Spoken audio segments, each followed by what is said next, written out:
Hi, I'm so happy because I just got my salary. তো অনেক কষ্টের পর স্যালারিটা পেয়েছি। মানে ব্যাংক অ্যাকাউন্ট আমি প্রত্যেকদিন একবার করে চেক করি যে ক্রেডিট হয়েছে কিনা। তো আমি কোনো পথ না খুঁজে স্যারকে একটা মেসেজ করেছি যেখানে আমি বলেছি প্রিয় স্যার, আমার বেতন হারিয়ে গেছে নাকি? শেষবার কবে দেখেছিলাম মনে নেই। যদি আপনি খুঁজে পান দয়া করে। তো কিছুদিন আগে আমি একটা ভিডিও পোস্ট করেছিলাম যেখানে আমি বলেছি যে আমার সত্যিকারে কোনো মেকআপ প্রোডাক্ট নেই। স্যালারি ক্রেডিট হওয়ার সাথে সাথেই ৫ মিনিটের মধ্যে আমার মধ্যে একটা ফ্যাশন ডিভা জেগে গেছে। মানে আমাকে এখন প্রচুর মেকআপ প্রোডাক্ট কিনতে হবে, অনেক জুয়েলারি কিনতে হবে।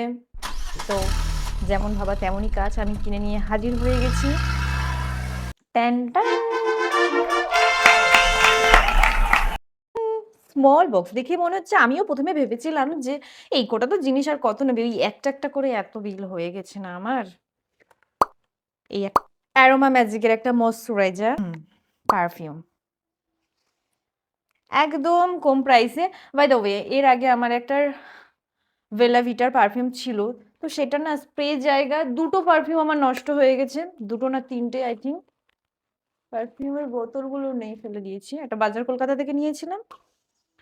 তো এখন এইটা নিয়েছি, এটা স্মেলটা উফ! আহ! কি সুইট। আমি নিয়েছি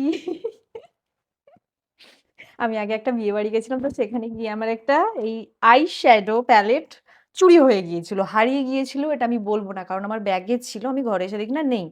তো একটা আই শ্যাডো প্যালেট নিয়েছি, অনেক কম দাম, কিন্তু এর পিগমেন্টটা অতটাও ভালো না। আমি ব্যবহার করেছি, এখন আমার ভালো লাগেনি। ব্লাশার নিয়েছি,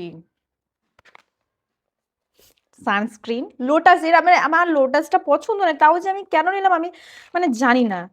প্যাসেস কানাডার একটা পাউডার নিয়েছি, নেল পলিশ নেল পলিশ আর একটা পিচ্চি ব্লেন্ডার, একদম ছোট্ট। এটা আই ব্লেন্ড,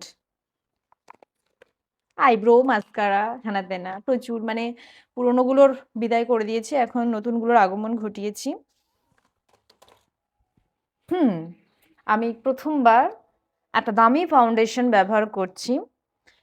দামটা কিন্তু মানে অন্যদের কাছে অনেক কম, কিন্তু আমি প্রথমবার এত দামি ফাউন্ডেশন ব্যবহার করছি।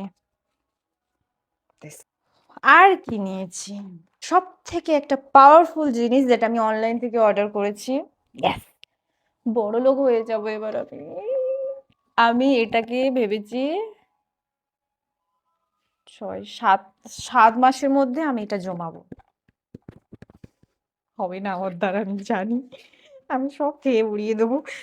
তারপরে আমি এটা কেনার সাথে সাথে আমি আগে ভাবছি, আচ্ছা টাকা বার করতে গেলে কি এটা ভাঙতে হয়?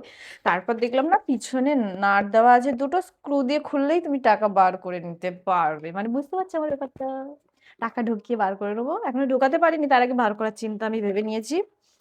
এইসব কেনাকাটার পর আমার বিলটা দেখে মনে হয়েছিল যে এই বিল দিয়ে তো আমি ১ মাসের কারেন্টের বিল দিয়ে দিতে পারবো, ঘর ভাড়া দিয়ে দিতে পারবো, খাওয়া-দাওয়া সবকিছুই হয়ে যাবে আমার। তারপর ভাবলাম এত কিছু ভেবেই কি লাভ? একদিন তো আমি ইনকাম করতে পারবো, তখন কি আমার এই শখগুলো থাকবে? মানে কি সব অদ্ভুত মোটিভ করার চিন্তা ভাবনা আমার মাথায় ঢুকে যায়, মানে টাকা খরচের জন্যে।